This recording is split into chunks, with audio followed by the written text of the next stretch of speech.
आपका आध्यात्मिक दोस्त आचार्य मोहित और वेदसार संसार में आपका स्वागत करता हूं। दोस्तों, हमारा यह वीडियो वर्तमान में होने वाले राहु ग्रह के गोचर के ऊपर है। वृषभ राशि वाले जातक को राहु का यह गोचर किस प्रकार का परिणाम देने वाला है, इसके ऊपर हम आज विस्तृत जानकारी प्राप्त करेंगे। यह बहुत ही डीप विश्लेषण होगा जिसमें हम राहु के कई दृष्टिकोण से, राहु के कई एंगल से हम इस गोचर को समझेंगे तथा इस गोचर के क्या फल आपको प्राप्त होंगे, इसे हम पूर्ण रूप से जानेंगे।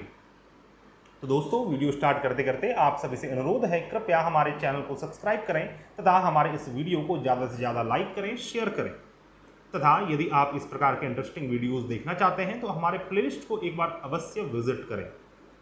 आइए वीडियो स्टार्ट करते हैं। तो 23 सितंबर 2020 को राहु ग्रह मिथुन राशि से होकर वृषभ राशि में गोचर करने वाले हैं। वृषभ राशि में राहु ग्रह उच्च के माने गए हैं और आपको विशेष तौर पे वृषभ राशि वाले जातक को किस प्रकार का परिणाम प्राप्त होगा, यह हम बात करेंगे। तो सबसे पहले हम जानते हैं वृषभ राशि क्या है तथा राहु ग्रह क्या है। वृषभ राशि को कुंडली का द्वितीय भाव माना गया है। कुंडली का द्वितीय भाव आपका परिवार का स्थान है तथा आपके जमा एसेट्स, जमा धन का स्थान है, आपके अपने वैल्यू सिस्टम का स्थान है, आपका अपना प्राथमिक शिक्षा, परिवार से प्राप्त शिक्षा तथा आपका अर्ली चाइल्डहुड का स्थान द्वितीय भाव माना गया है। अपने परिवार से प्राप्त वैल्यू सिस्टम, संस्कार को हम कुंडली के द्वितीय भाव से देखते हैं। उसी प्रकार राहु ग्रह एक पाप तथा भ्रमितता का कारक ग्रह माना गया है तथा काल पुरुष में इसे काल पुरुष का दुख, शोक और पीड़ा माना गया है। जैसा कि सभी जानते हैं, राहु एक बहुत ही विचित्र प्रकार का प्लैनेट है, बहुत ही अद्भुत प्लैनेट है जिसके अंदर सभी प्लैनेट्स के गुण समन्वित हैं और उसमें यह क्वालिटी होती है कि वह जातक को बिल्कुल मेटेरियलिस्टिक चीज़ों में लगाकर अंतिम में मुक्ति प्रदान करता है। उसके लिए राहु का प्लेसमेंट, राहु का अपना नक्षत्र आदि कई चीज़ें देखनी आवश्यक हैं, लेकिन राहु और केतु ही एक ऐसा ग्रह है जो कि आपको मुक्ति भी दे सकता है, मुक्ति के लिए ही बना हुआ है। यहाँ तक मेरा यह मत है कि राहु और केतु ग्रह परब्रह्म परमात्मा का दूत है जो कि आपके स्पिरिचुअल प्रोसेस, स्पिरिचुअल साइकिल को कंप्लीट करने वाला है। क्योंकि जब हम बेसिक रूप से राहु को समझते हैं तो राहु एक ऐसा प्लैनेट है जिस भी भाव में वह बैठता है उस भाव से संबंधित कारक तत्व आपने अपने पूर्व जन्म में अर्जित नहीं किए हैं, उसमें आपने मास्टरी हासिल नहीं की है और यही कारण है कि राहु ग्रह इस बार इस जन्म में आपके उस भाव में स्थित है जहां पर से आप उनके कारक तत्वों को समझ पाएं और उस पर मास्टरी कर पाएं। उसी प्रकार केतु ग्रह जिस भी भाव में स्थित होते हैं उस प्रकार का कर्म, उस भाव से रिलेटेड सभी प्रकार के कर्म आपने अपने पूर्व जन्मों में अर्जित कर लिए हैं, अतः आपको इस जन्म में उससे संबंधित किसी भी प्रकार के कार्य को करने की आवश्यकता नहीं है। और यदि आप केतु ग्रह जहां पर स्थित है उस वहां से रिलेटेड कार्य को करते हैं, वहां पर अपना ध्यान लगाते हैं तो डिस्टरबेंस क्रिएट होता है। लेकिन राहु और केतु पाप ग्रह इसीलिए माने गए हैं क्योंकि यह दोनों सदैव 180 डिग्री अपार्ट रहते हैं, एक दूसरे से जस्ट अपोजिट रहते हैं और राहु चाहता है कि जहां पर मैं बैठा हूं वहां से संबंधित कार्य को करो, लेकिन राहु की जो सप्तम दृष्टि है वह केतु जहां बैठा है वहां पर पड़ती है और केतु यह चाहता है कि मेरे ऊपर ध्यान नहीं देना है, लेकिन राहु की दृष्टि के कारण जातक जहां पर केतु बैठा है वहां पर भी अपना ध्यान को केंद्रित करता है और परेशानी उत्पन्न होती है और वाइस वर्सा इसी प्रकार से केतु ग्रह के साथ भी है। तो दोनों ही बहुत ही विचित्र प्लैनेट है, दोनों को समझना बहुत ही मुश्किल है। राहु माया का अधिपति देवता है, इस कलयुग में इसे राजा माना गया है। राहु केतु का मैंने एक वीडियो बनाया था जिसमें राहु केतु कैरेक्टरिस्टिक के ऊपर मैंने बात किया था, जिसमें एक बहुत ही प्रचलित मैथोलॉजिकल स्टोरी के ऊपर मैंने बात किया था कि राहु किस प्रकार से, जब वह स्वर भानु था, वह राक्षस था, तो उसने अमृत मंथन के समय किस प्रकार से अमृत अर्जन कर लिया, जबकि विष्णु जी जो कि अप्सरा का रूप धारण किए हुए थे, उन्होंने जब वह देवताओं को अमृत पिला रहे थे तो राहु एक राक्षस होते हुए उन देवताओं के मध्य जाकर अपने रूप भेष को बदलकर वह वहां पर बैठ जाता है और वह अमृत पान कर लेता है, जिस कारण वह अमर हो जाता है। और भी इसमें कई स्टोरीज हैं जिससे पता चलता है कि कैसे राहु देवताओं के एडमिनिस्ट्रेशन में अपना स्थान बना लेता है। तो इससे, इस कथा से हमें स्वतः ही राहु के कैरेक्टरिस्टिक के बारे में पता चल जाता है कि राहु एक महापराक्रमी ग्रह है। राहु कुटिल है, चालाक है, धूर्त है तथा अपने किसी भी प्रकार के कार्य को सिद्ध करने का सामर्थ्य उसके पास है। यहां तक राहु ने, स्वर भानु ने देवताओं तक को मूर्ख बना दिया और उनके मध्य बैठकर अमृत पान कर लिया और सभी राक्षस देखते रह गए। इससे यह भी पता चलता है कि राहु एक ऐसा प्लैनेट है जो कि नीचे कुल, नीचे परिवार में जन्म लेता है और जीवन में उच्च सफलता को प्राप्त करता है। वैसे जगह अपने आप को स्थापित करता है जहां पर उसके कुल, परिवार, धर्म, जाति के लोग नहीं पहुंच सकते। राहु से प्रचलित एक और भी कथा है जो मैं आपको बतलाना चाहूंगा कि जैसे ही राहु ग्रह का जन्म हुआ वैसे ही वह अपनी माता की कोख से निकलते ही अपने सौतेले भाई सूर्य से युद्ध करने पहुंच गया कि मुझे इस सूर्य को हराकर इसके आसन में आसीन होना है। और सूर्य से युद्ध करके बहुत ही बुरी तरीके से वह मुंकी खाकर धरती में गिरा। और उस दिन से राहु ने यह प्रण लिया कि मैं एक दिन इस सूर्य को भी आच्छादित करूंगा, इस सूर्य को भी खंडित करूंगा, बाधित करूंगा। और यही कारण है कि राहु ग्रह की दुश्मनी सूर्य से, समुद्र मंथन से बहुत पहले की है। और यही कारण है कि राहु सूर्य को ग्रहण लगाता है, चंद्रमा को ग्रहण लगाता है। तो राहु एक महापराक्रमी ग्रह है। वह आपको भुक्ति तथा मुक्ति दोनों देने का सामर्थ्य रखता है। यदि कुंडली में राहु ग्रह उच्च के हैं, शुभ स्थिति में है, तो आपको जीवन में किसी भी प्रकार की असुविधा उत्पन्न नहीं होगी। आपके सभी कार्य किसी न किसी प्रकार से बनते ही चले जाएंगे।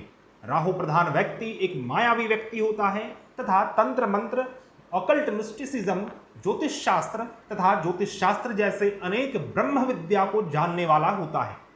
राहु ग्रह सुबह 4 बजे ब्रह्म मुहूर्त में आकाश मंडल में वेदों का पाठ करता है। इसलिए मैं आपको यही कहना चाहूंगा, राहु को पूर्ण रूप से आप अशुभ ना समझें। यदि उसे ग्रहों के मध्य, एडमिनिस्ट्रेशन में देवताओं के मध्य यदि उसे स्थान मिला है तो अवश्य ही उसके अंदर बहुत ही बेहतरीन क्वालिटीज होगा। तभी विधाता ने, तभी ईश्वर ने उसे चुना है कि वह 9 ग्रहों में एक ग्रह हो, 2 ग्रह हो, जो कि राहु और केतु है। तो राहु के अंदर इस प्रकार की क्वालिटीज हैं। तो आइए हम यह समझते हैं कि वृषभ राशि वाले जातक के लिए यह राहु का गोचर किस प्रकार का परिणाम देने वाला है। वृषभ राशि वाले जातक के लिए आपकी कुंडली में राहु ग्रह आपके लग्न स्थान और केतु ग्रह आपके सप्तम स्थान में गोचर कर रहे हैं। आज के इस वीडियो में हम सिर्फ और सिर्फ राहु ग्रह के ऊपर विचार करेंगे, क्योंकि समय की कमी रहने के कारण और मुझे यह वीडियो बहुत ही पहले डालना चाहिए था, लेकिन किसी कारणवश मैं इस वीडियो को अभी डाल रहा हूं। तो मैं सिर्फ और सिर्फ राहु ग्रह को कवर करूंगा, राहु से संबंधित जो फल बन रहे हैं उसको बतलाऊंगा, क्योंकि यह बहुत ही विस्तार का वीडियो है, बहुत ही बड़ा वीडियो रहने वाला है और इसमें एक एक पॉइंट को आपको सॉल्व किया जाएगा, समझाया जाएगा अच्छे से, कि आपको समझ में आ सके कि वह किस प्रकार से आपको फलित होगा अपने जीवन में। तो वह केतु के लिए बनाना थोड़ा अभी पॉसिबल नहीं है, लेकिन यदि केतु ग्रह चाहे तो मोस्ट प्रोबेबली मैं केतु के फलादेश के ऊपर भी आपके सामने प्रेजेंट करूंगा। लेकिन आज हम सिर्फ राहु ग्रह के ऊपर बात करेंगे। तो राहु ग्रह आपके कुंडली के फर्स्ट हाउस में गोचर कर रहे हैं, वृषभ राशि में ही गोचर कर रहे हैं। तो यह समय आपके लिए बहुत ही उत्तम रहने वाला है। आपका मन सदैव प्रफुल्लित रहेगा, आप एनर्जाइज फील करेंगे, आपके अंदर एक अच्छी ऑरा, एक शुभता की ऑरा आपके अंदर बनी रहेगी।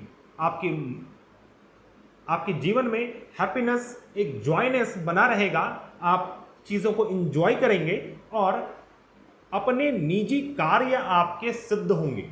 आपका प्रभाव समाज के ऊपर पड़ेगा, आपका प्रभाव अपने उच्च अधिकारी तथा अपने मित्रगण के ऊपर बहुत ही विशेष रूप से पड़ेगा और लोग आपके सहयोगी सिद्ध होंगे।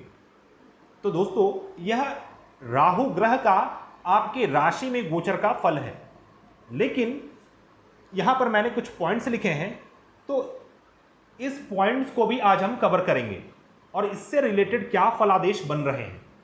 अब जैसे यहां पर मैंने लिखा है कि किसी भी भाव से यदि राहु तृतीय भाव, षष्ठम भाव, दशम भाव और एकादश भाव में रहे तो उस भाव से रिलेटेड आपको शुभ फल प्रदान करते हैं। उसी प्रकार किसी भी भाव से राहु यदि अष्टम और द्वादश में रहे तो वह सदैव अशुभ कारक सिद्ध होता है। और अंतिम में हम राहु ग्रह की पंचम, सप्तम और नवम दृष्टि के ऊपर बात करेंगे।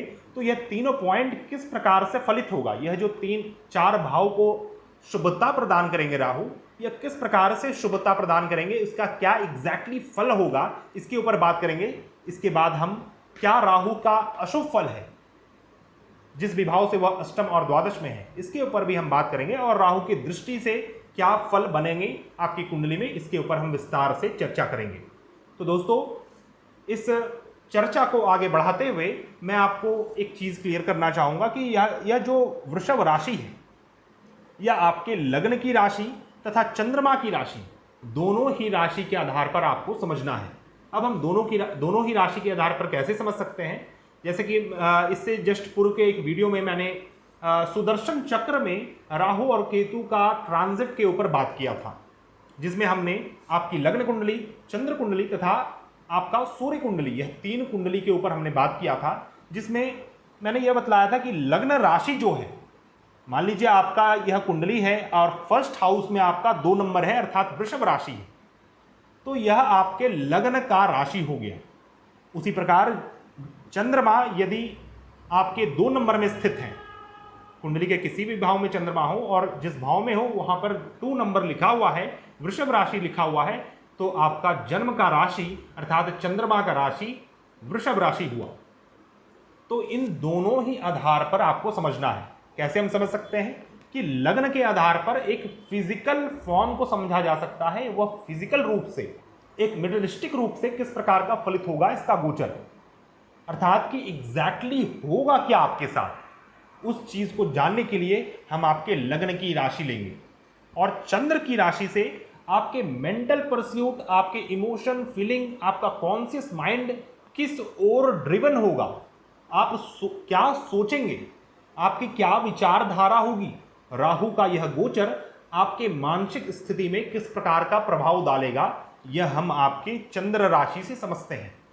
तो आपकी जो भी कुंडली है उसमें आपका लग्न का राशि आपको देखना है, और इसी वीडियो सीरीज में मैं प्रत्येक 12 राशि के ऊपर बात करूंगा, और जो भी आपका चंद्र का राशि है वह आप दूसरे वीडियो में देखें। और यदि सेम है, आपका लग्न का राशि और चंद्र का राशि आपका सेम है, तब तो बहुत ही उत्तम है, एक ही वीडियो आपका पूर्ण फल को दर्शाने वाला होगा और इसका फलादेश भी आपके लिए बहुत ही विशेष होगा। तो आइए हम बात करते हैं। हमने यह बात किया कि राहु ग्रह आपके फर्स्ट हाउस में गोचर करके क्या फल आपको प्रदान करेंगे।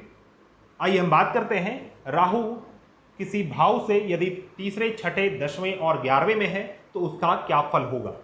अब हम यहां पर देख सकते हैं राहु ग्रह तृतीय भाव से एकादश भाव में स्थित है। इसे काउंट करना है 1 2 3 4 5 6 7 8 9 10 11। तो राहु तृतीय भाव से एकादश भाव में है, राहु आपके चतुर्थ भाव से दशम भाव में है, राहु आपके अष्टम भाव से छठे भाव में है तथा आपके एकादश भाव से तीसरे भाव में स्थित है। अर्थात कि राहु ग्रह आपके 3rd house, 4th house, 8th house तथा 11th हाउस, इन चारों भावों का भी शुभ फल प्रदान करेगा। लग्न का जो अपना फल बन रहा है वो तो है ही, आपके फर्स्ट हाउस में गोचर कर रहे हैं राहु, लेकिन राहु आपके राहु आपके 3rd, 4th, 8th and 11th house, इन सभी हाउस का भी अच्छा फल देगा। अब राहु किस प्रकार का फल देगा इसके ऊपर हम विस्तार से चर्चा करते हैं। आपका 3rd हाउस से राहु ग्रह 11th हाउस में है, अर्थात 3rd हाउस से रिलेटेड चीजें आपको गेन्स होंगी। 3rd हाउस आपकी कुंडली का आपके छोटे भाई बहन का स्थान है। आपके जीवन में पराक्रम, आप किसी भी कार्य को करने के लिए जो एफर्ट डालते हैं, जो भी आपका पैशन है, जिस चीज के लिए आप सदैव परिश्रम करते हैं, संघर्ष करते हैं, उन चीजों का भाव 3rd हाउस होता है। आपका अपना कम्युनिकेशन स्किल, आपका अपना इंटरपर्सनल स्किल्स, आपका राइटिंग एबिलिटी, हाथ से होने वाले स्किल्स, या फिर जीवन में किसी भी विशेष स्किल्स जो कि आपका कोर कॉम्पिटेंस है, वो सभी कुंडली के थर्ड हाउस से हम देखते हैं। तो इस समय राहु ग्रह आपके थर्ड हाउस का गेन्स करवा रहे हैं, क्योंकि यह थर्ड हाउस से 11th में है। तो इस समय आपके छोटे भाई बहन का गेन होने वाला है, उनके जीवन में अच्छे परिणाम प्राप्त होंगे, तथा आप कोई ऐसे स्किल्स को सीख सकते हैं जो कि आपको आगे फ्यूचर में जाकर आपको अच्छा फल उससे प्राप्त हो सके। स्किल डेवलपमेंट, किसी प्रकार के स्किल डेवलपमेंट, राहु आपको एक डिप्लोमेटिक आपका कम्युनिकेशन स्किल्स को क्रिएट करेंगे, जिससे आप अपने कार्य को सिद्ध कर पाएं। जहां पर भी आप स्पीच देंगे, या फिर आप मीडिया से रिलेटेड पर्सन हैं, या फिर आप मास कम्युनिकेशन से रिलेटेड पर्सन हैं, तो आपको बहुत ही अच्छा फल प्रदान करने वाले हैं राहु ग्रह। एक अच्छा लीड्स आपको प्राप्त होगा जीवन में, और थर्ड हाउस से रिलेटेड में भी आप, क्योंकि आपके फर्स्ट हाउस में गोचर कर रहे हैं राहु और थर्ड हाउस से 11th हाउस में है, तो आप अचानक से लैम्प लाइट में आ सकते हैं। आप अचानक से आपका कोई चीज़ वायरल हो जाए, कोई बढ़िया चीज़ वायरल हो जाए और आपकी प्रशंसा होने लग जाए पूरे विश्व में, आपको लोग जानने लग जाएं। कोई व्यक्ति जो कि अभी बहुत छोटा था और अचानक से वह लैम्पलाइट में आ जाता है, मीडिया में आ जाता है और उसको वह फेमस हो जाता है। तो इस प्रकार की स्थिति भी उत्पन्न कर सकता है राहु ग्रह आपके लिए। अब जिस भी फील्ड में आप हैं, जिस भी प्रकार का कार्य क्षेत्र में आप हैं, किस प्रकार के लेवल में हैं, किस प्रकार के परिवार में हैं, आपकी आर्थिक स्थिति क्या है, इन सभी विषयों के ऊपर इसका फल निर्भर रहता है। आइए हम जानते हैं 4th हाउस के लिए राहु ग्रह किस प्रकार से हेल्पफुल होने वाले हैं। आपकी कुंडली के 4th हाउस से राहु ग्रह 10th हाउस में गोचर कर रहे हैं। 4th से यहां पर 7, 8, 9, 10, तो राहु ग्रह आपके 4th हाउस से 10th हाउस में गोचर कर रहे हैं, अर्थात कि आप अपने 4th हाउस से रिलेटेड कर्मों को करेंगे। 4th हाउस कुंडली का माता, भूमि, वाहन, मकान, आपका अपना पैतृक संपत्ति, आपका अपना कंफर्ट जोन, आपका अपना बेडरूम, आपका अपना माता से द्वारा प्राप्त संपत्ति, तथा आपके अपने पैतृक कुल देवी देवता का स्थान माना गया है। चतुर्थ भाव से हम जन्म भूमि को देखते हैं, आपके मदर लैंड को देखते हैं। जिस शहर, जिस गांव में आपका जन्म हुआ है, उस गांव को, उस शहर को भी हम चतुर्थ भाव से देखते हैं। तो चतुर्थ भाव से रिलेटेड आप कर्म को करेंगे, अर्थात कि माता से रिलेटेड यदि आपको ऋण है या फिर माता से रिलेटेड कोई कार्य बचे हुए हैं, तो इस समय आप उस कार्य को सिद्ध करेंगे। आप अपने घर को बनवा सकते हैं, लैंड खरीद सकते हैं, या फिर कोई आपका कंफर्ट जोन को बढ़ाने के लिए आप कार्य करेंगे। मे भी इतने दिनों से आपको आराम की प्राप्ति नहीं हो पा रही है, सुख सुविधा की प्राप्ति नहीं हो पा रही है, तो आप इस समय उससे रिलेटेड कर्म करेंगे कि आपको सुख सुविधा प्राप्त हो पाए, और इस अवधि में आपको सुख सुविधा प्राप्त हो जाएगी। आपका अपना बेडरूम बहुत ही सुव्यवस्थित हो जाएगा, उसके रिलेटेड आप उसके साफ सफाई स्टेप करते रहेंगे। यदि आप अपने गांव से, अपने मदरलैंड से काफ़ी दूर रहते हैं, बहुत दिनों से आपने वहां पर विजिट नहीं किया है, तो आप वहां पर विजिट करेंगे और आपको वहां से अच्छे फल प्राप्त होंगे। आपके थ्रू अपने घर, गांव, अपने शहर में कोई ऐसा सामाजिक कार्य होगा जो कि समाज के लिए, उस परिवार के लिए, उस कुल के लिए बहुत ही अच्छा होगा। आप इस समय अपनी कुल देवी देवता को विजिट कर सकते हैं, वहां पर जाकर मंदिर निर्माण करवा सकते हैं, वहां पर कुछ ऐसे कार्य को आप करेंगे जो भी उससे रिलेटेड रिस्पॉन्सिबिलिटीज हैं। 4th हाउस से रिलेटेड जो भी रिस्पॉन्सिबिलिटीज होती है उसको आप फुलफिल करने में सामर्थ्य होंगे और इस समय आपको अच्छे फल प्राप्त होंगे। यदि आपने अपने रिस्पॉन्सिबिलिटीज को पूरा कर लिया है, अपनी माता से रिलेटेड जो भी चीज़ें हैं वो फुलफिल हो गई हैं, अगर लाइफ में आप आगे बढ़ना चाह रहे हैं तो इस समय आप लैंड ले सकते हैं, बड़े लैंड को ले सकते हैं। लैंड से आपको अच्छे फल प्राप्त होंगे। यदि आप रियल एस्टेट के कार्य को करते हैं तो उसमें आप और आगे बढ़ेंगे, उत्तरोत्तर आगे ही बढ़ते जाएंगे। मे बी आप उस कार्य को और विस्तार दे सकते हैं। तो इस प्रकार का समय देने वाला है राहु का यह गोचर। उसी प्रकार कुंडली के 8th हाउस से राहु ग्रह 6th हाउस में गोचर कर रहे हैं। कुंडली का 8th हाउस का भी राहु शुभ फल प्रदान करेंगे, क्योंकि 8th हाउस से 6th हाउस का अर्थ है कि आपके 8th हाउस से रिलेटेड जो भी चीज़ें हैं उस चीज़ को प्राप्त करने में यदि आपको संघर्ष उत्पन्न हो रहा था, यदि किसी प्रकार का डिजीज उत्पन्न हो रहा था, डिजीज का अर्थ है कि the matter, the situation which is not in ease with you, जो ऐसा सिचुएशन, ऐसा स्टेटस जिसमें आप ईज फील नहीं कर रहे हैं, वह डिजीज है। तो 8th हाउस से रिलेटेड जो भी चीज़ें हैं, जैसे 8th हाउस आपका वैवाहिक सुख का स्थान है, आपका दाम्पत्य सुख, यौन सुख का स्थान है, स्पिरिचुअलिटी का स्थान है, मिस्टिसिज्म का स्थान है, अकल्ट का स्थान है, आप अकल्ट का स्थान है, किसी प्रकार के तंत्र क्रिया, योगिक साइंस के क्रिया को करने का स्थान 8th हाउस है, जो कि ऐसे चीज़ें जो कि डीप है, जो कि काफ़ी सीक्रेट है, जिसे सीक्रेट रखा जाता है, उस प्रकार के कर्म को हम 8th हाउस से देखते हैं। कुंडली का 8th हाउस आपके इन लॉज के फैमिली का भी स्थान माना गया है। तो 8th हाउस से रिलेटेड जो भी चीज़ें हैं उसको प्राप्त करने में यदि आपको संघर्ष उत्पन्न हो रहा था, परेशानी उत्पन्न हो रही थी, तो वह सभी परेशानी इस समय समाप्त होगी। यदि आप अपने वैवाहिक जीवन से सुखद नहीं थे, यदि आप अपने वैवाहिक जीवन से खुश नहीं थे, वैवाहिक जीवन में आपको वैवाहिक सुख की प्राप्ति नहीं हो पा रही थी, पत्नी से दूर रहना पड़ रहा था, अपने दाम्पत्य जीवन का सुख आपको प्राप्त नहीं हो रहा था, या फिर आपको अपने इन लॉज के हाउस से कुछ परेशानी उत्पन्न हो रही थी, तो इस समय वह सभी परेशानी समाप्त होगी तथा आपका जीवन सुखद होगा। यदि आप एक स्पिरिचुअल व्यक्ति हैं, अपने आत्म उत्थान को चाहते हैं, आत्म साक्षात्कार को चाहते हैं, तो यह समय आपके लिए बहुत ही उत्तम है, क्योंकि अष्टम से राहु ग्रह 6ठे भाव में बैठा हुआ है और वह 6ठा भाव आपका लग्न स्थान है।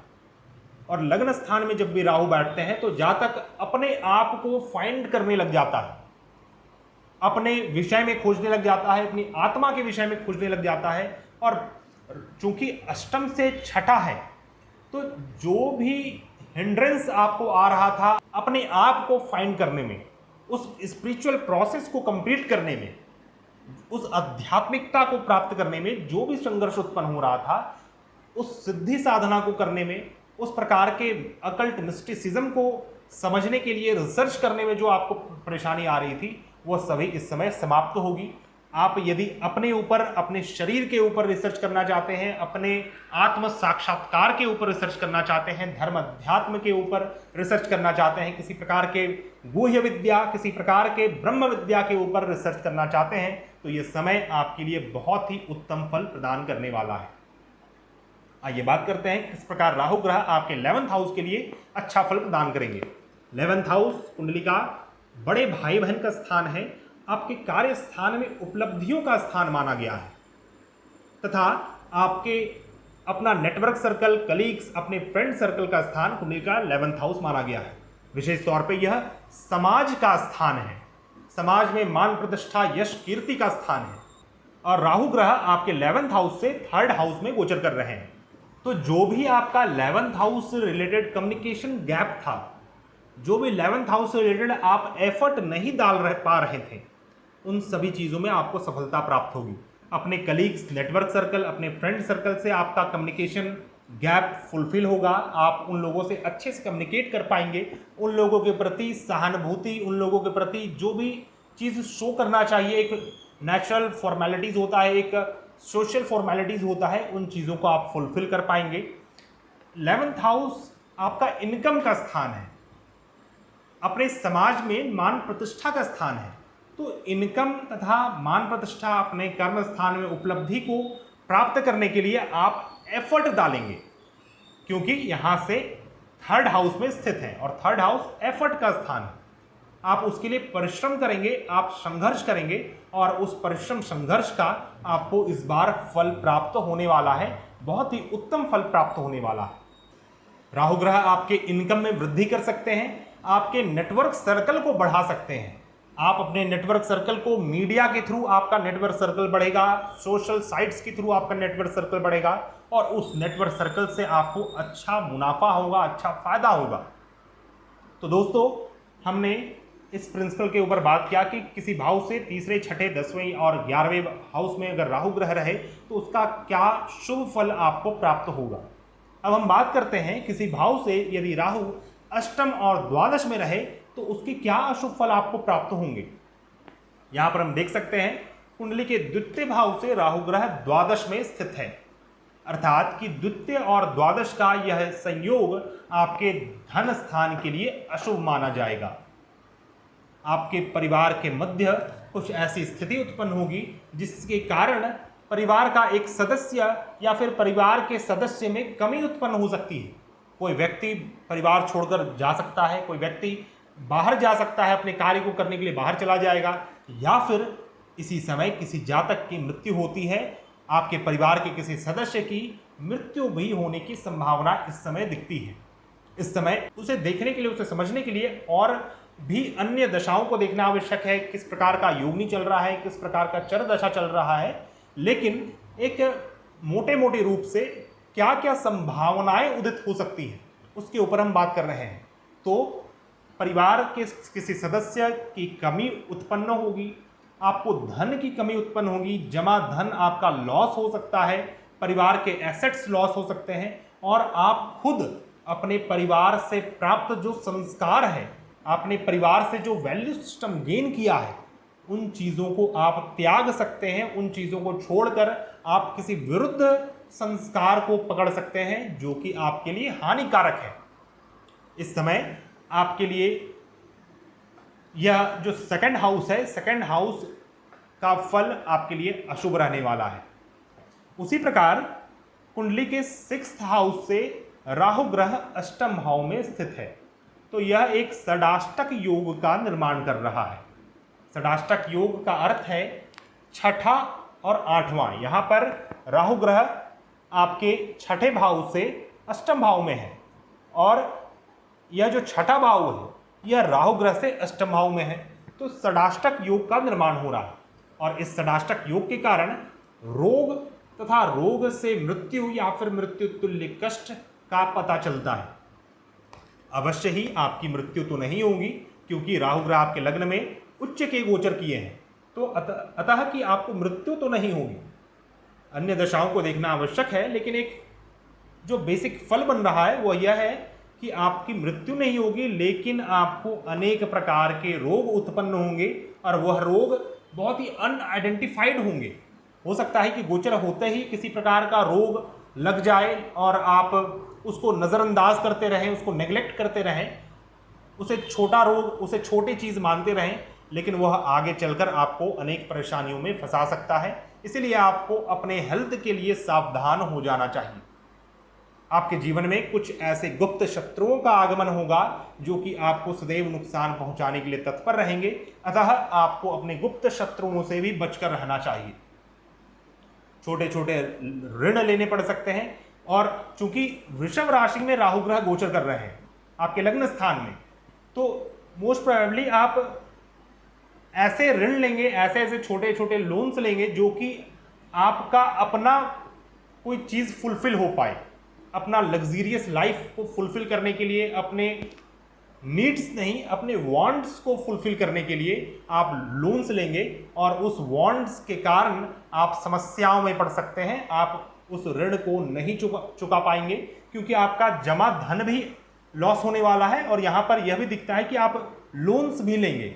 तो यह समय आपको लोन लेने से परहेज करना चाहिए, और अगर लेना ही पड़े तो किसी प्रकार के वैदिक उपाय को करने के बाद ही आपको लोन लेनी चाहिए, अन्यथा आप परेशानी में फंस जाएंगे। तो दोस्तों, हमने यह भी समझा कि राहु ग्रह किसी भाव से अष्टम और द्वादश में रहते हैं तो उसका क्या फल मिलता है, और विशेष तौर पे वृषभ राशि वाले जातक के लिए क्या फल मिलेगा। अब आइए बात करते हैं राहु ग्रह का यह जो दृष्टि है यह आपको किस प्रकार का परिणाम देगा। तो राहु का पंचम दृष्टि पंचम भाव में पड़ रहा है, राहु का सप्तम दृष्टि आपके सप्तम भाव में पड़ रहा है, और राहु का नवम दृष्टि आपके नवम भाव में पड़ रहा है। वैसे तो राहु ग्रह का दृष्टि एक अशुभ दृष्टि माना गया है, क्योंकि एक क्रूर ग्रह है, एक पाप ग्रह है, और जहां पर भी दृष्टि डालते हैं वहां पर चीजों को अव्यवस्थित ही करते हैं। यहां पर हम देख सकते हैं आपके पंचम भाव में ये दृष्टि डाल रहे हैं तथा आपके नवम भाव में दृष्टि डाल रहे हैं, अर्थात कि आपके त्रिकोण भाव को देख रहे हैं पूर्ण रूप से। तो यदि आप एक आध्यात्मिक व्यक्ति हैं, यदि आप अपने जीवन में आध्यात्मिक उत्थान चाहते हैं, यदि आप योगा प्राणायाम को करने वाले व्यक्ति हैं, समय से उठना, समय से सोना, सूर्य अस्त के बाद नहीं खाना, उगते हुए सूर्य को देखना, उगते हुए सूर्य को जल देना, धार्मिक अध्ययन करते रहना, तब तो राहु कहीं ना कहीं आपको बहुत ही अच्छा फल देने वाला है। क्योंकि राहु का जो पंचम दृष्टि है वो सीखने के तरफ से रहता है। वो राहु जहाँ पर भी पंचम दृष्टि डालता है वहाँ पर से रिलेटेड चीज़ों को सीखना चाहता है, और जहाँ पर भी नवम दृष्टि डालता है वहाँ पर के चीज़ों पर रिसर्च करता है। तो ऐसे सिचुएशंस क्रिएट होंगे जिस कारण आप धर्म, अध्यात्म, पूजा पाठ, कर्म कांड, इन चीज़ों को सीखना चाहें, तथा ऐसी स्थिति उत्पन्न होगी कि आप लंबे डिस्टेंस ट्रैवल को करें और उससे आपका आध्यात्मिक उत्थान हो, higher philosophy of life gain कर सकें। इस चीज़ के लिए आप ट्रैवल करेंगे, वैसे स्पिरिचुअल प्लेस विजिट करेंगे, आपको गुरु प्राप्त हो सकते हैं, बहुत ही विचित्र गुरु और बहुत ही मायावी प्रकार के गुरु आपको प्राप्त हो सकते हैं इस समय, यदि आप एक आध्यात्मिक व्यक्ति हैं। और राहु की सप्तम दृष्टि तो हानिकारक दृष्टि है। इसकी दृष्टि के कारण आपका ध्यान सदैव अपने स्पाउस के ऊपर लगा रहेगा, अपने बिजनेस, व्यापार, अपने पार्टनरशिप, इन चीज़ों के ऊपर आपका ध्यान लगा रहेगा। चूंकि वहां पर केतु ग्रह पहले से विराजमान है, इस कारण यह संभव है कि आपका अपने स्पाउस से, अपने बिजनेस से, अपने पार्टनर से खंडन हो जाए। इस समय आपको किसी भी प्रकार के पार्टनरशिप में कार्य को नहीं करना चाहिए, किसी भी प्रकार के नए व्यापार को प्रारंभ नहीं करना चाहिए। यदि आप करते हैं तो आपको नुकसान उठाना पड़ेगा। तो हमने यह बात किया कि पंचम और नवम दृष्टि किस प्रकार आध्यात्मिक व्यक्ति के लिए अच्छा फल देने वाली है। लेकिन कोई व्यक्ति भौतिक है, भौतिकता के संसार में डूबा हुआ है, उसे धर्म, अध्यात्म, पूजा पाठ, इन चीज़ों से कोई मतलब नहीं है, तो राहु ग्रह आपको और फंसा सकते हैं। कैसे फंसा सकते हैं कि राहु की पंचम दृष्टि यहाँ पर पड़ रही है, तो ये संतान का भी स्थान है, शिक्षा अर्जन का स्थान है, विद्या अर्जन का स्थान है, सुख का भाव माना गया है, लव रोमांस का भी स्थान माना गया है। तो लव रिलेशनशिप में आपको असफलता प्राप्त होगी, क्योंकि राहु की सप्तम दृष्टि पहले से ही आपके रिलेशनशिप स्थान में पड़ रही है, जो कि आपके रिलेशनशिप को, आपके विवाह को खंडन करेगा, आपके पार्टनरशिप को खंडन करेगा। और यहाँ पर लव रोमांस का भाव है, वहाँ पर राहु की पंचम दृष्टि पड़ रही है, तो वह साफ दर्शाता है कि आप इस समय वृषभ राशि वाले जातक अपने रिलेशनशिप को लेकर थोड़ा सा प्रॉब्लमैटिक समय है, थोड़ा सा प्रॉब्लमैटिक समय है। इस समय अपने रिलेशनशिप को लेकर आप चिंतित रहेंगे, मन में शोक, पीड़ा उत्पन्न होती रहेगी, तो थोड़ा सा आपको सावधान होना चाहिए। संतान की तरफ से थोड़ा सा अनुकूल फल प्राप्त नहीं होंगे। यदि आपके संतान एक आध्यात्मिक व्यक्ति हैं, तब तो उनके लिए अच्छा फल प्राप्त करने, तब तो उनके लिए अच्छा फल देने वाला है राहु ग्रह। अन्यतः जो एक बेसिक फल है वह कहीं ना कहीं अशुभता क्रिएट करेगा आपके पंचम भाव में। उसी प्रकार कुंडली का नवम भाव में दृष्टि पड़ रहा है राहु ग्रह का, तो यह आपके भाग्य का क्षय करेगा, भाग्य का नुकसान भी करने का संभावना रखता है। वैसे तो यहाँ पर बुध का राशि है और यहाँ पर शनि का राशि है, दोनों ही राहु के मित्र हैं, तो आपको मिला जुला फल मिलेगा। ऐसा नहीं है कि आपको बिल्कुल अशुभ फल ही मिलेगा, क्योंकि राहु ग्रह आपके लग्न स्थान में गोचर कर रहे हैं। लेकिन जो मैंने एक संभावनाएं बतलाई, क्योंकि ऐसा नहीं है कि आपको पंचम और नवम का एग्जैक्टली शुभ फल ही मिलेगा, लेकिन आपका तृतीय, चतुर्थ, अष्टम और एकादश का बिल्कुल शुभ फल आपको प्राप्त होगा। इन दोनों भावों का बिल्कुल अशुभ फल प्राप्त होगा, लेकिन यहाँ पर आपको मिला जुला फल प्राप्त होगा। और सप्तम भाव के लिए थोड़ा सा मैटरेबल समय है। आपको अपने स्पाउस, अपने रिलेशनशिप, अपने व्यापार, अपने पार्टनरशिप, इन चीज़ों पे ध्यान देने की आवश्यकता है। तो दोस्तों, आज हमने इस वीडियो में राहु ग्रह के गोचर के ऊपर बात किया, जो कि 23 सितंबर 2020 को हो रहा है, और वृषभ राशि वाले जातक के लिए किस प्रकार का फल देगा। आपको यहाँ पर इस चीज़ का बिल्कुल ध्यान रखना है, आपके लग्न की राशि तथा चंद्रमा की राशि, जो भी आपकी लग्न की राशि है, उस आधार पर आपको उसका फल देखना है, और जो भी आपको चंद्रमा की राशि है, उस आधार पर उस राशि का आपको फल देखना है। लग्न की राशि आपके फिजिकल रूप से फलित होती है, और चंद्र की राशि आपके मेंटल रूप से फलित होती है। इसके ऊपर मैंने विस्तार में वीडियो बनाया है, फिर से आपको बतला दूं, उस वीडियो को आप ऊपर वाले लिंक से फॉलो कर सकते हैं, उसे अवश्य देखें। और यदि आप एक आध्यात्मिक व्यक्ति हैं, अपना आत्मोत्थान चाहते हैं, तो वह वीडियो अवश्य ही आपके लिए है, क्योंकि उससे हम यह समझ सकते हैं कि सूर्य ग्रह का जो लग्न है, सूर्य का जो अपना राशि है, उस राशि से राहु ग्रह कहाँ पर गोचर कर रहे हैं, और उससे आपके आध्यात्मिक परस्यूट का पता चलता है, आपके प्रारब्ध का पता चलता है, आपका अपना प्रारब्ध क्या चाहता है आपसे। यह गोचर आपके प्रारब्ध से क्या क्रिएट करने वाला है आपके लाइफ में। तो हमें जो गोचर का उपाय करना चाहिए वो चंद्र की राशि के आधार पर करना चाहिए, क्योंकि जो लग्न की राशि है वह तो एग्जैक्टली आपके ऊपर घटित होने वाला है, और जो सूर्य का राशि है उसके उपाय को तो सोचना भी नहीं चाहिए, क्योंकि वह अगर उस पर हम डिस्टर्बेंस क्रिएट करेंगे तो आपका स्पिरिचुअल प्रोसेस और लंबा हो सकता है, या फिर उस पर गड़बड़ी उत्पन्न हो सकती है। लेकिन जो ये चंद्र की राशि है, चूंकि आपका मन क्या कह रहा है, आपका मन कैसा करेगा। मान लीजिए आपकी चंद्र की राशि के आधार पर जो फल बन रहा है वो आपके सूर्य की राशि के आधार पर जो फल बन रहा है उससे बिल्कुल विपरीत है। तो आपको यहाँ पर चंद्र की राशि वाले फल को कंट्रोल करने की आवश्यकता है कि आपका लग्न अपने सूर्य से, अपने आत्मा से, अपने पूर्व जन्म के प्रारब्ध से कनेक्ट कर सके और आपका प्रोसेस कंप्लीट हो सके। दोस्तों, गोचर जिस भी ग्रह का होता है उस ग्रह से संबंधित दशाओं को देखना आवश्यक है। किसी भी ग्रह का गोचर यदि उससे संबंधित दशा भी चल रही है तो तभी उसका पूर्ण फल आपको प्राप्त होता है। जो भी उससे रिलेटेड फल बन रहे हैं आपकी राशि के अनुसार, उसका फल तभी आपको पूर्ण रूप से मिलता है। लेकिन राहु केतु के साथ थोड़ा सा डिफरेंस है। जिस प्रकार चंद्रमा नित्य ही अपना फल देने वाले होते हैं, प्रत्येक 2.5 दिन में वह राशि परिवर्तन करते हैं, और मन के कारक ग्रह हैं, आपके इमोशन, आपके फीलिंग, आपके कॉन्शियस माइंड के कारक ग्रह हैं, तो वह अपना फल सदैव ही देते हैं। और राहु और केतु ग्रह भी एक ऐसे ग्रह हैं जो अपने फल को सदैव देने वाले हैं। वो कभी भी अपने फल को छोड़ते नहीं हैं। जिस भी प्रकार का फल बना हुआ है उस प्रकार का एनर्जी सदैव आपके ऊपर हावी रहता है। उसका रीज़न क्या है? रीज़न यह है कि चंद्रमा आपका कॉन्शियस माइंड है और राहु आपका सब कॉन्शियस माइंड है। क्योंकि चंद्रमा का जो पाथ होता है जिसमें चंद्रमा भ्रमण करता है, उसका जो नॉर्थ पोल है वह राहु माना गया है और केतु साउथ पोल माना गया है। दोनों ही ग्रह का फिजिकल फॉर्म नहीं होता, दोनों का फिजिकल अस्तित्व नहीं है। यह छाया ग्रह इसलिए कहा गया है, और चंद्रमा को इसलिए कॉन्शियसनेस कहते हैं और राहु को पाथ ऑफ दैट कॉन्शियसनेस कहते हैं। अर्थात जिस पाथ में वह कॉन्शियसनेस भ्रमण करता है वह पाथ राहु और केतु का पाथ होता है। राहु और केतु ग्रह इस जन्म में आपको भुक्ति तथा मुक्ति एक साथ दोनों ही दे सकते हैं। बस इसके एनर्जी को समझने की आवश्यकता है, बैलेंस करने की आवश्यकता है। राहु और केतु से हम लड़ नहीं सकते, उसे किसी भी उपाय से हम दबा नहीं सकते, उसके फल को मिटा नहीं सकते। तो करना क्या होगा?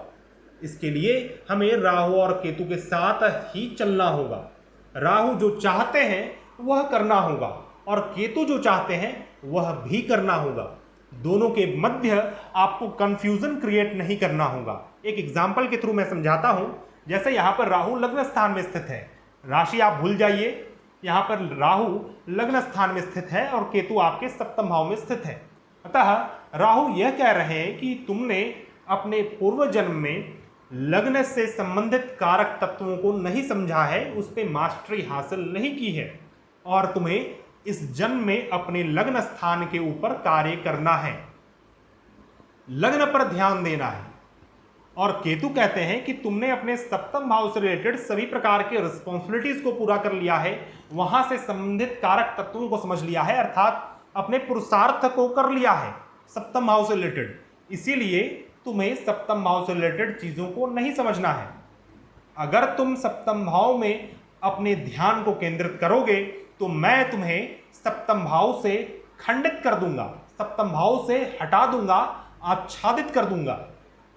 उसी प्रकार राहु ग्रह बोलते हैं यदि तुम इस लग्न स्थान में ध्यान नहीं दोगे, अपने ऊपर ध्यान नहीं दोगे, अपने शरीर के ऊपर ध्यान नहीं दोगे तो मैं तो ऐसे सिचुएशन क्रिएट करूंगा लाइफ में कि तुम पुनः अपने ऊपर ध्यान देने लग जाओ। अब इवेंट्स किस प्रकार के क्रिएट होते हैं? मान लीजिए आपको यहां पर जैसे लग्न में राहु और केतु है, तो यहां पर राहु यह कहना चाहते हैं कि आपको अपने ऊपर ध्यान देना है, पर आप अपने ऊपर ध्यान ना देकर राहु की इस दृष्टि के कारण सप्तम भाव में ध्यान दे रहे हैं। आप अपने स्पाउस के ऊपर, अपने पार्टनरशिप के ऊपर, अपने लव रिलेशनशिप के ऊपर ध्यान दे रहे हैं, तो राहु ऐसी स्थिति उत्पन्न करेंगे। मान लीजिए एक छोटा सा एक्सीडेंट आपको करवा दिए, जिसके कारण क्या है कि आपको आपका शरीर में डिस्टर्बेंस हुआ, जिसके कारण आप पुनः अपने शरीर के लिए सोचने लग जाएं।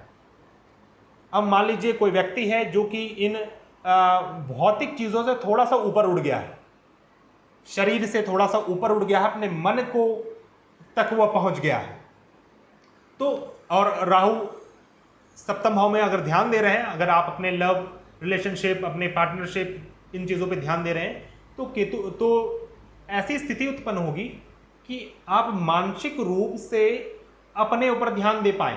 मान लीजिए आपका समाज में अवहेलना हो जाए, समाज में आपका मान हानि हो जाए, जिस कारण आप शोक ग्लानि में पड़ जाएं, आपको और कुछ ना सूझने लगे, बस अपने आप को उत्थान करना है, यह समझ में आने लग जाए, तो ऐसी स्थिति राहु ग्रह उत्पन्न करते हैं।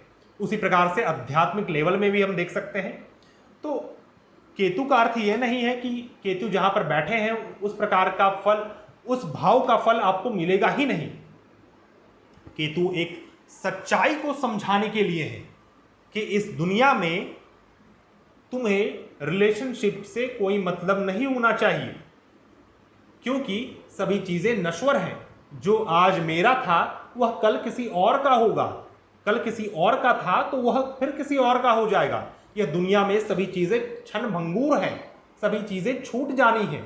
अगर आप इस चीज को नहीं समझेंगे तो राहु ग्रह बार बार उस चीज से आपको खंडित करेंगे, छुटवाएंगे, जिस कारण आप पुनः उस चीज को समझ सकें और उससे अपने कार्य को हटाकर, अपने ध्यान को हटाकर अपने ऊपर केंद्रित कर पाएं। लेकिन यदि आपकी स्पाउस बहुत ही ज़्यादा आध्यात्मिक लेडी है, आप एक पुरुष हैं और आपकी जो पत्नी है या फिर आपकी जो गर्लफ्रेंड है या फिर जो भी आप किसी भी रिलेशनशिप में है, किसी भी संबंध में हो, या फिर आप उस प्रकार के बिजनेस को करते हैं जो कि एक आध्यात्मिक बिजनेस है, आप एनजीओ चलाते हैं या फिर पूजा पाठ से रिलेटेड किसी कार्य को करते हैं, या फिर आप ट्री लगाते हैं, नर्सरी का काम करते हैं, पशुपालन करते हैं, किसान का काम करते हैं, खेतीबाड़ी का काम करते हैं, तो केतु फिर आपको अच्छा फल देगा।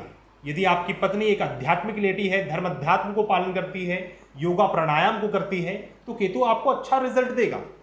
लेकिन वहीं आप यदि भौतिकता की ओर भागेंगे, भौतिकवाद स्त्री को प्राप्त करेंगे, तो फिर यह परेशानी उत्पन्न करेगा।